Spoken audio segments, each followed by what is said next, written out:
चलिए उच्च निकाली क्लास 7 थर्ड लैंग्वेज। ठीक है, और हम लोग जंगल में फेसबुक तक पढ़ चुके थे और अगला पार्ट हम लोग पढ़े पेड़ और पौधे। देखो सर, ये परिलोक की सैर नहीं करेंगे तो अभी परिलोक की सैर नहीं करना है, अभी धरती की सैर करनी है, यानी इस पाठ को नहीं पढ़ना है। हल्का हो गया। चलिए आइए, पेड़ और पौधे अभी बहुत जरूरी है, इसलिए पेड़ और पौधे को पढ़िए। तो आज शुरू करते हैं हम लोग पेड़ और पौधे, जिसमें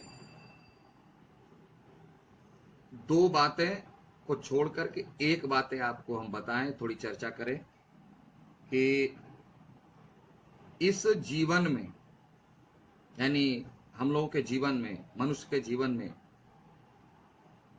जो कुछ भी हमें अच्छा लगता है उसी को लेते हैं, उसी को महत्व देते हैं, और जो बहुत ज्यादा अच्छा लगता है, जिसकी जरूरत हमें बहुत ज्यादा है, उसको उतना ही ज्यादा प्यार करते हैं, उसकी देखभाल करते हैं, उसकी तकलीफ में हम बेचैनी महसूस करते, उसी को हम सच्चा मित्र मानते हैं, जो सुख में भी दुख में भी साथ दे। तो कवि यहां कहते हैं कि हमारे इस जीवन में सबसे बड़ा, सबसे अच्छा मित्र पेड़ पौधे। एक दिन, एक टाइम, एक महीना, एक साल कोई बहुत अच्छे से हमारा ख्याल रखता है, उसे सच्चा नहीं कहते, उसे मतलबी कहते। लेकिन जो हमेशा बिना अपना ख्याल रखे, उसको अपने की चिंता नहीं, जीरो, और आपका ख्याल रखता है, उससे बड़ा दुनिया में कोई बेहतर मित्र हो नहीं सकता जो हमारे पेड़ पौधे हैं। दो तीन कारण है, थोड़ा सा देख लीजिए। अगर पेड़ ना हो तो पहला कारण, हमें ऑक्सीजन नहीं मिलने वाला। जन्म लेते ही ऑक्सीजन की जरूरत, और जब तक जिंदा रहेंगे तब तक ऑक्सीजन देने का काम वो करता है। बीच में बीमार पड़ जाएं तो दवाई देने का काम करता है, मेडिकेटेड जो प्लांट्स होते हैं। ज्यादा गर्मी लग रही है तो छांव भी देते हैं। घर में जो इतने खूबसूरत फर्नीचर हैं, वो भी आजकल तो स्टील वाले आने लगे हैं, लेकिन कभी देखना कि स्टील वाले की खूबसूरती और लकड़ी वाले की खूबसूरती, जमीन आसमान का फर्क है। दूसरी बात, एक गीत याद आ गई, जीते लकड़ी मरते लकड़ी, देख तमाशा लकड़ी का। यानी पूरी जिंदगी, एक फिर बात ख्याल आ गया, ऐसे ख्याल आते रहते, लेकिन लास्ट अंतिम, कि आज हम लोग कहते हैं कि सर अब तो लोहा है, स्टील है, हीरा है, जवाहरात है, लकड़ी किस काम की। सेम इसी तरह एक बुढ़िया थी, वह अकेली रहती थी झोपड़ी में, दीपक जला के रहा करती थी, दीपक जला के रहा करती थी। गांव वाले को थोड़ी तकलीफ महसूस हुई, बोले कि नहीं, दादी अम्मा के घर में, झोपड़ी में, घर तो नहीं कहे झोपड़ी में, एक बल्ब जला दे। बल्ब का जमाना आ गया, एक बल्ब लगा दिया गया, बहुत प्यार से, शान से, झकाझक रोशनी होने लगी। तो बल्ब बोला दीपक से, बोला अबे दीपक चल हट, अब तुम्हारा काम नहीं है, अब तू जा, जाके आराम कर, रेस्ट ले, अब क्यों मैं आ गया हूं। बल्ब बोला। दीपक बोला ठीक है भाई, तू आ गया, ठीक है रह, मेरे को भगा क्यों रहा है। बोला जा जा जा, आराम कर, रेस्ट ले, मैं आ गया, तेरा अब कोई काम नहीं। बोला ठीक है, इतने दिनों रहा हूं, इतने वर्षों मैं दादी अम्मा के साथ रहा हूं, कहीं कोने में रह लेने दो। बोला अच्छा अच्छा, जा उस कोने में रह, पड़ा रहा। शाम हुई, करंट गायब हो गया, लाइन भाग गया। दादी अम्मा फिर से दीपक को ढूंढने लगी, दीपक को ढूंढी, दीपक को जलाई।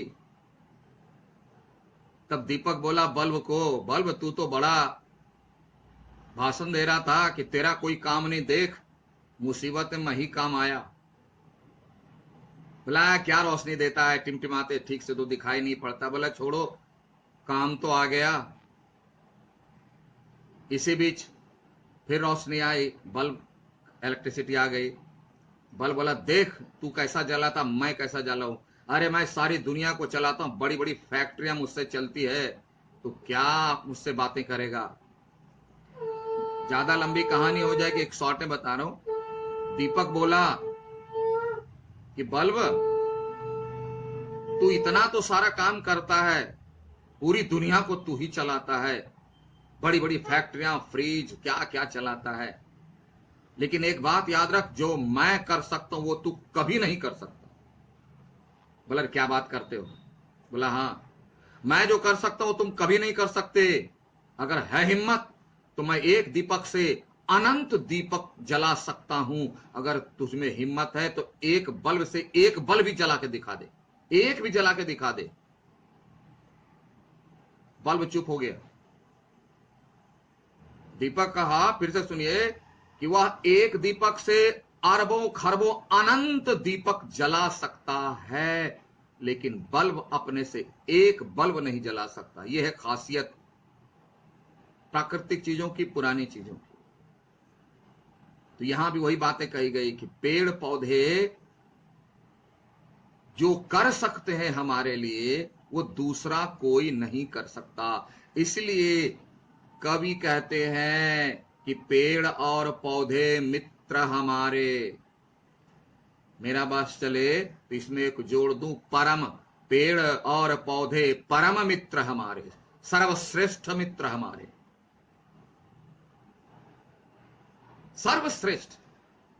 क्योंकि अपना कुछ ख्याल बिना रखे, देखो छोटा सा पौधा है फिर भी देखो कितना खूबसूरत लगता है, छोटे छोटे फूल आते हैं, बड़ा होता है तो और खूबसूरत लगता है, हरियाली छाती है, छाया देती है, जिस पर हम लोग बचपन में उछलते थे, कूदते थे, झूला झूलते थे, छुआ छुआल खेल खेलते थे, पत्तों को तोड़ते थे, डाली टूट जाती थी, पेड़ कुछ नहीं कहता था, फल खाते थे, पेड़ सूख जाता था तो लकड़ियां मिलती थी, खूबसूरत घर में फर्नीचर आते थे, बनाए जाते थे।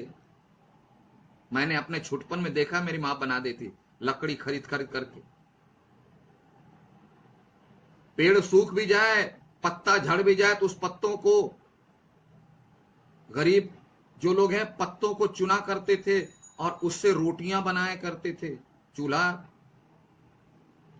लकड़ियां, डाली टूटकर गिर जाती थी, सूख जाती थी, तो वह भी किसी के घर की रोटी को सेकने के काम आ जाती।